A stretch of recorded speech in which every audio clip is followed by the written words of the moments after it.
Hi అండి, welcome to our channel.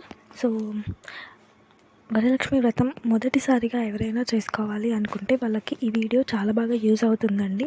So వీడియోని skip చేయకుండా పూర్తిగా చూడండి, ఎందుకు అనేది మీకు అర్థమవుతుంది. సో ఎవరైనా కొత్తగా వ్రతం చేయాలి అనుకుంటే, లేదా ఎప్పుడు చేసుకోలేము ఈసారి చేసుకోవాలి అనే ఇంట్రెస్ట్తో చేయాలి అనుకునే వాళ్ళకి యూజ్ అవుతుందండి. సో వ్రతానికి కావాల్సిన లిస్ట్ అనేది ముందుగా ప్రిపేర్ చేసుకోవడం వల్ల మనకి పూజ అనేది చాలా ఈజీగా అవుతుందండి. ఎలాంటి టెన్షన్ లేకుండా తొందరగా పూజ అనేది చేసుకోవడానికి వీలుంటుంది. మనకు ముందుగా కావాల్సినవి పీట అయితే మనం సిద్ధం చేసుకోవాలి.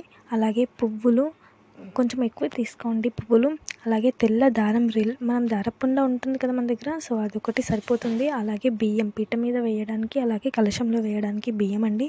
అండ్ పసుపు కుంకుమ ప్యాకెట్స్ రూపాయివి దొరుకుతాయి. సో అవి ఒక 6 సెట్లు, అంటే పసుపు కుంకుమ